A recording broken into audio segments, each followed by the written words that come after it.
வணக்கம் உறவுகளே. இன்றைக்கு சனிக்கிழமை 2025ஆம் ஆண்டு 11ஆம் மாதம் 22ஆம் தேதி. இன்றைய பொழுது எல்லோருக்கும் நல்ல நாளாக அமைய இறைவனை வேண்டிக் கொண்டு இன்று ஒரு குறளுக்கு வருவோம். விருந்தோம்பலை பற்றி பார்க்கின்றோம். பரிந்தோம்பி பற்றற்றோம் என்பர் விருந்தோம்பி வேள்வி தலைப்படாத. அதாவது விருந்தோம்பலை பற்றி தானே பார்த்து கொண்டிருக்கிறோம். அதுதான் வள்ளுவ பெருமான் சொல்லியிருக்கிறார். பரிந்தோம்பி பற்றற்றர் என்பர் விருந்தோம்பி வேள்வி தலைப்படாதவர் என்றால் செல்வத்தை சேரண்டு சேர்த்து வச்சு வச்சு வச்சு அப்படியே சேர்த்து வச்சு பின்ன தானே செய்வார்.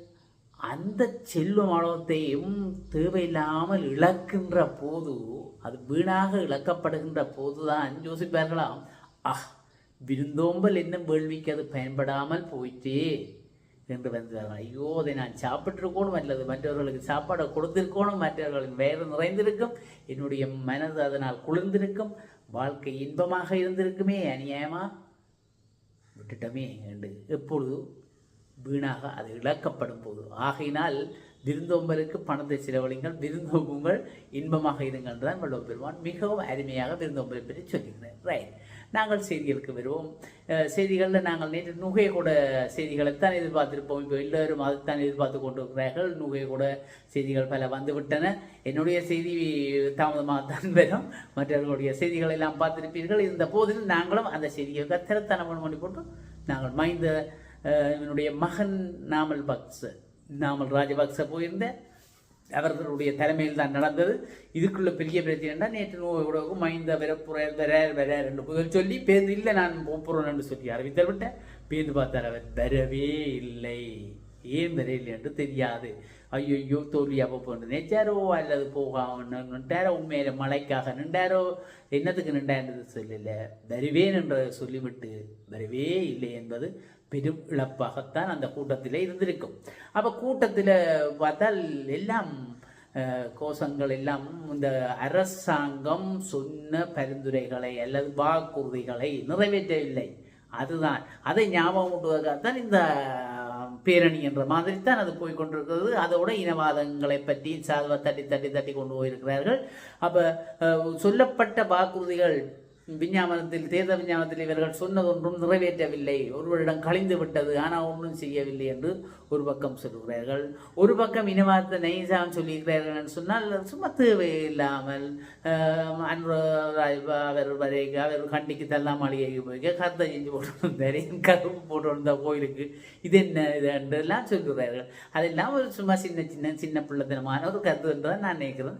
அதையும் சொல்லியிருக்கிறார்கள். மற்றது சொல்லியிருக்கிறார்கள், தங்களுடைய சாமியார் அந்த புத்த பிக்குகளை பார்க்கின்ற போது எல்லோரும் அவர்கள் விழுந்து வணங்குகிறார், இவர்கள் விழுந்து வணங்குவதில்லை, கையை கொடுக்கிறார்கள் என்றெல்லாம் சொல்லியிருக்கிறார். அது அவமானப்படுத்துகிற மாதிரியாவே என்றெல்லாம் சின்ன கருத்துக்கள் எல்லாம் அதையும் சொல்லியிருக்கிறார்கள். ஆனால் வாக்குறுதிகளை இவர்கள் நிறைவேற்றுகின்றதுதான் அதனுடைய பிரதான கருத்தாக இருந்த போதிலும் அந்த இனவாத கருத்துக்களும் அதுக்குள்ளே தட்டி தடமாறி மோதிக்கொண்டிருந்ததையும் கொஞ்சம் காணக்கூடிய இருக்கு. அந்த செய்திகளை கேட்க பார்ப்போம். இந்த பூப்போண்டு அதுக்குள்ளே போய் இந்த ஸ்பீக்கர்கள் ஒலிபெருக்கிகள் எல்லாத்தையும் போலீசார் எல்லாம் கலட்டி இருக்கிறார்கள்.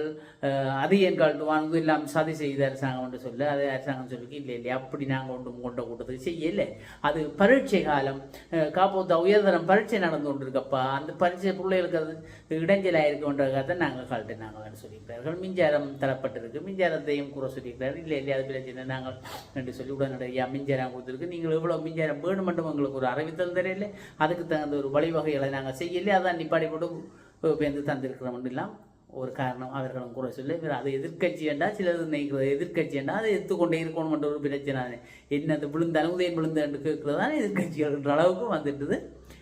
பரவாயில்ல, 17 எதிர்கட்சிகள் எல்லாம் சேர்ந்து வந்திருக்கிறார்கள். சேர்ந்து வந்து இந்த நேற்று பேரணியிலே கலந்து கொண்டிருக்கிறார்கள். இந்த அப்போ எதிர்கட்சிகள் இதை சேர்ந்தவர்கள் எல்லாம் ஊழலுக்கு ஒத்து போகிறவர்கள்,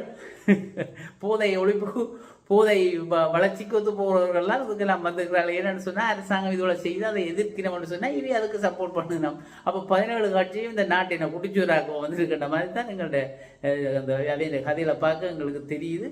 அப்படித்தான் நடந்து கொண்டிருக்கும். இப்போ அப்போ ஊழல் மோசடிகளை எல்லாம் பிடித்து கொண்டிருக்கிறார்கள், போதை இதை ஒழிக்கிறார்கள்.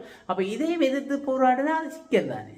நாடு வெளிச்சத்துக்கு வர போராடி கொண்டு இருக்கிறார்கள். அப்போ அதை தான் சொல்கிறார்கள். அப்போ எதிர்கட்சிகள் இதுக்கெல்லாம் அவர்கள் இப்படி இவர்கள் இதை செய்ய இவர்கள் அதுக்கு எதிர்ப்பு தெரிவிக்க கூட்டம் வைக்கிறார்கள் எல்லாம் சமூக வலைத்தளங்களில் செய்திகள் ஆங்காங்கே பரவலாக வந்திருக்குது.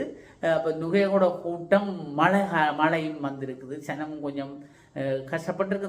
வந்த சனங்கள் கொஞ்சம் கொஞ்சம் கலைஞ்சு கொண்டு போய் கொண்டிருந்தது என்று சொல்லப்படுகிறது.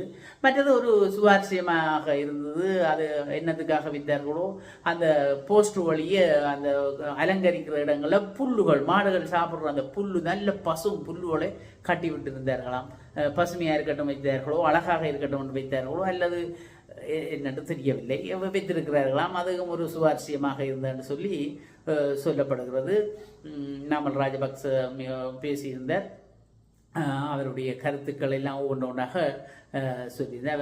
அவர்களுடைய கருத்துக்கள் கூடுதலாக அரசு வாக்குறுதிகளை நிறைவேற்றவில்லை, அதுதான் எங்களுடைய பிரதான கருத்தாக இருக்கிறது என்ற மாதிரி அந்த பேச்சுக்கள் போய்கொண்டிருந்தது. மற்றது நாங்கள் இந்த இறைவரி திணைக்களம், எங்களுடைய இறைவரி, இலங்கை அரசினுடைய இறைவரி திணைக்களம் வரலாற்றில் காணாத ஒரு சாதனையை படைத்திருக்கிறது என்று சொல்லப்படுகிறது. அதாவது 2025ஆம் ஆண்டு இப்போ முடிய போது, 25ஆம் ஆண்டு 11ஆம் மாதம், இந்த 2025ஆம் ஆண்டு இறைவரி திணைக்களம் வரியால் மட்டும், வரி டேக்ஸால் மட்டும் வருமானத்தை 2,20,000 கோடி, லட்சம் இல்லை கோடி, 2,20,000 கோடி வருமானம் பெற்றிருக்கு. இது அடுத்த வருடத்தில் 2,50,000 கோடியாக மாறுறதுக்கான வாய்ப்புகள் நிறைய இருக்குது. அவை இன்னும் கட்டாமல் இருக்குன்னா அந்த கட்டுற அந்த வருமானம் பெறுறார்கள், அந்த போமொழிதம் கொடுக்கல, போக்காதவர்கள் எல்லாம் கொடுக்காட்டி சிக்கல் என்று சொல்லப்படுறது, விரைவாக கொடுக்க சொல்லி சொல்லப்பட்டிருக்கு. அப்போ அடுத்த வரியம் இன்னும் வரிகள் கூடிக்கொண்டு போகும். வரி கூடுகின்ற போது வருமானம் கூடும், வருமானம் கூடுகின்ற போது நாடு சுபிட்சமாக வரும், கடன்கள் அழியும், மக்களும் சுபிட்சமாக மற்ற வெளிநாடுகளில் வாழ்கிறார்கள். அப்படித்தானே. மற்றது ஒரு நல்லொரு விஷயம் ஒன்று இப்போ நடைமுறைக்கு கொண்டிருக்க அனுமதி பெற்றிருக்கிறார்கள் தெரிகிறது. 2026ஆம் ஆண்டு ஒரு சாரதிகளுக்கு புதிய நடைமுறை வருகிறது.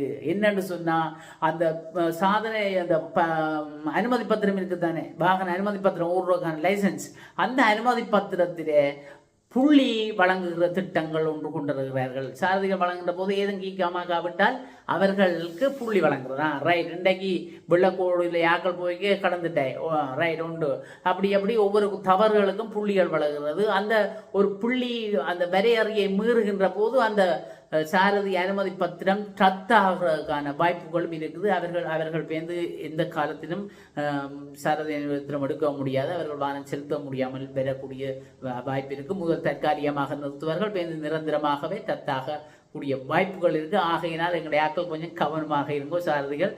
நாங்கள் காவல்துறை இல்லாத அந்த இடங்களில் அடிச்சு அள்ளி கொண்டு போகிறது, காவல்துறை நிற்கிற இடங்களில் சிலோ பண்ணி எதுவும் நாங்கள் நல்ல உள்ள மாதிரி போகிறது. அப்படித்தான் எங்களுடைய விளையாட்டுகள். அந்த விளையாட்டுகள் எல்லாம் விடுறது இனி கஷ்டமாக இருக்கும்.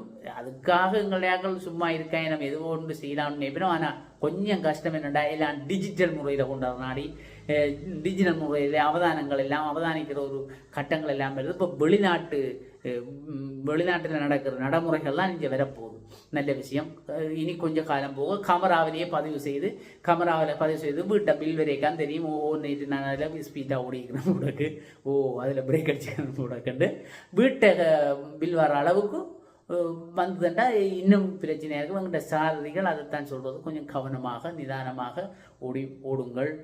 இப்போவே ட்ரைனிங் எடுக்கணும். வேண்டாம், அடுத்தடுத்த கட்டங்கள் எங்களுக்கான எதிர்ப்பு நடவடிக்கைகள் கூடும். ஆகையினால் எங்களை கட்டுப்படுத்துறதுக்கு, எங்களுடைய விபத்துக்களை தவிர்ப்பதற்கு, விபத்துக்களை கட்டுப்படுத்தி உயிர் இழப்புகளை குறைப்பதற்காகத்தான் அரசாங்கம் இப்படியான வேலைகளை செய்கிறது. ஆகையினால் சாரதிகள் கவனம், வடிவாக பழகுங்கள், வடிவாக ஓடுங்கள் என்றுதான் நாங்கள் கேட்டுக்கொள்கிறோம். இவ்வளவுதான் நாங்கள் இன்றைய செய்திகள். இந்த செய்திகளை நாங்கள் நிறைவு செய்து கொண்டு மீண்டும் ஒரு காணொலியில் உங்களை சந்திக்கும் வரை உங்கள் அனைவரிடம் விடைபெற்றுக் கொள்வது உங்கள் அன்பின் முருகன். நன்றி.